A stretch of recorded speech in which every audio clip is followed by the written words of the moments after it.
Now, your thing was whenever you would beat an opponent, you would put the snake on their face. Right. Whose idea was this? That was mine. That was yours.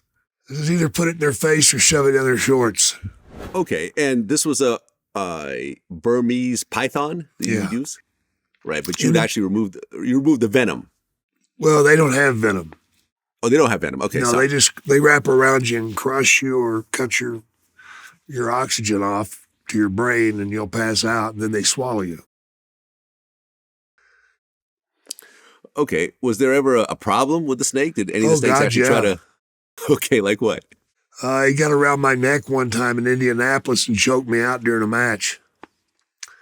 Oh. I was fighting Steamboat, and Steamboat had the lizard, and I had the snake, and it got around my neck and squeezed, and I went down, and Steamboat looked and seen that I was out, and he took the snake off of me. If not, I'd been dead.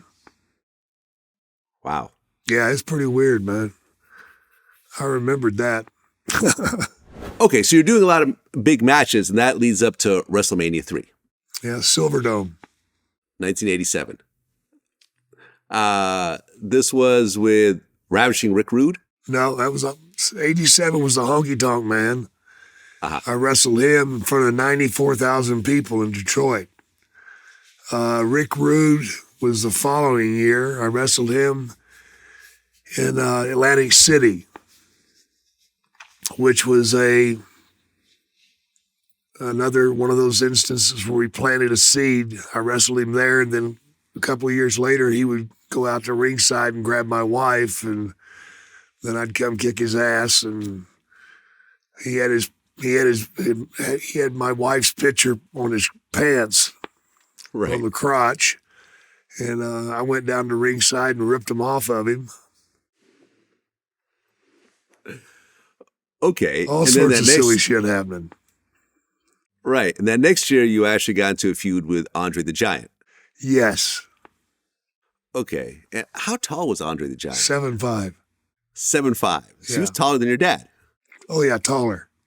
Yeah. Okay. So what was it like to wrestle with someone who's just one of the tallest men on earth, essentially? Oh, it was incredible, man. I had so much respect for him. He was so powerful. He weighed over 500 pounds. And there's no way in hell I'm going to beat this guy. No way in hell. I was just praying that I survived it. That was my wish, that I'd just get out of there okay. But it was quite the experience for me. Right. And Andre was a big star in his own right. I mean, he was the Princess Bride movie. And I mean, just a big, He's a bigger big than celebrity. life. He Bigger was than definitely life. bigger than life in more ways than one. What was he like off camera? Loved to play cards. Mm. We would sit and play cards for hours. We'd play cribbage. And we played for big money. We played for $1 a game. But it was more about pride, man. But he was a quiet guy.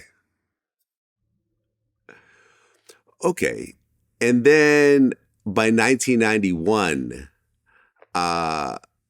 that's when you actually had matches with the Ultimate Warrior. Well, we never had one. We were supposed to, but he got fired at SummerSlam Aha. Okay. because he demanded a large payday. He got his payday, but he also got fired. Okay. Well, that was when Ultimate Warrior was supposed to have matches with The Undertaker. Right. Okay. And that was a big deal in that world. Yeah. Didn't happen because he got fired. Okay. And it was that same year, 1991, that you had the feud with Randy Savage. Right. And that was when you actually brought in a snake and things went kind of left. King Cobra. Right. Yeah, I hooked him up. Okay, so tell me about that whole situation. Well, the first thing that happened was Savage came to me and said, "Hey, we're doing this thing tonight, man." He says, "Are you sure that snake's good?" And I'm like, "What do you mean?" He's like, "Is his did you have his poison taken out?" And I'm like, "Yeah, man, he's straight." And he's like, "Well, crazier things have happened here in the WWF, so I don't believe you.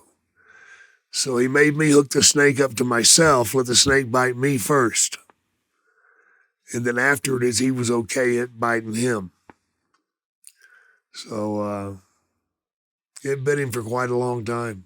Chewed on his arm pretty good. Right. So the Cobra latched onto his arm in the middle of the match. Wouldn't let go. You could see the blood streaming out. Oh, yeah. Okay. In the ring, you see it on TV, but like as you're dealing with him and he's looking at you, is he like kind of freaking out at this point? Oh, yeah. He was losing his shit, man.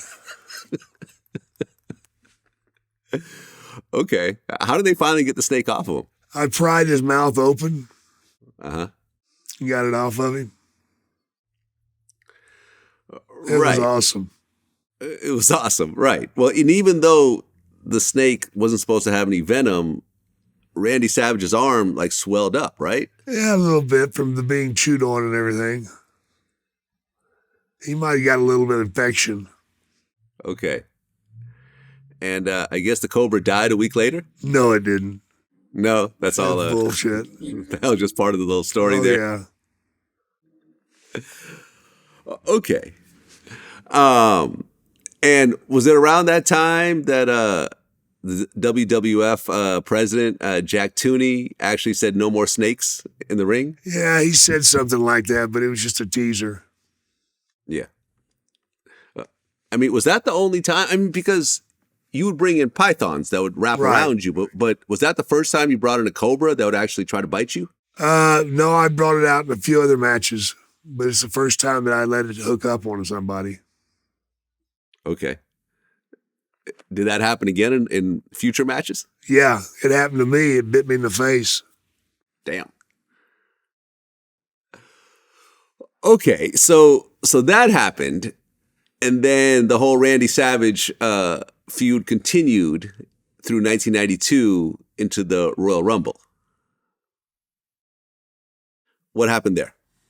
We just kept it going, man. He finally got the best of me, and but it was we had some electric moments. We really did.